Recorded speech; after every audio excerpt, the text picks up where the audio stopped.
You can FM. My journey started 23 years ago in public relations. Prior to that, I had ambitions of being a writer and an author. So I was a journalist. And I started my career within the journalist sector working for a radio station, 101.1 FM Kameme. Right?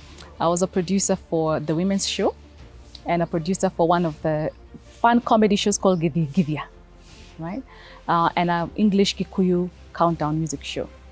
And I thought that would take me down the path of being a journalist, being an author, writing children's books.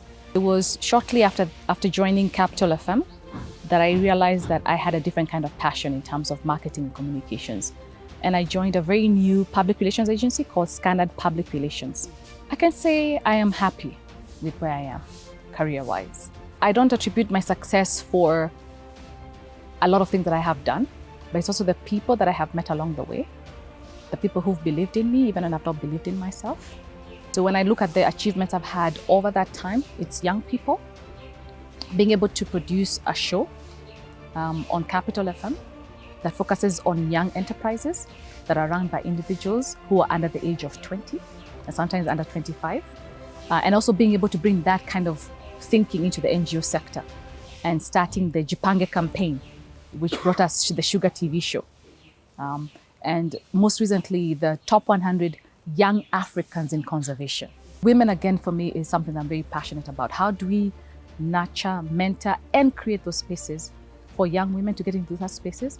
So I'm very happy with the fact that the industry now looks more female than before. It's an accomplishment, but not necessarily a very bad one. But we need more spaces for women in all areas of work.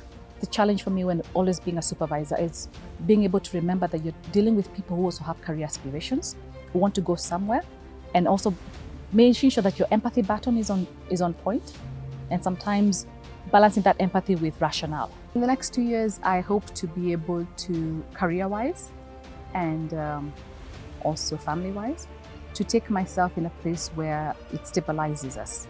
I would like to be able to do global communications. I would like to see myself working in an area that I'm able to influence communications and marketing in an Asia-Pacific area, in Europe, in Latin America. I'm afraid that if I was to start over and make some of the different decisions, I would not end up here where I am. I might go in a different trajectory. So the what if for me is not a very heavy question. The question is maybe some of the decisions in terms of how I made people feel with my work, with my actions, or with my words. Those are probably the things that I would like to change. And hopefully that if I change them for the better, to make people feel and leave people with a better impression about yourself.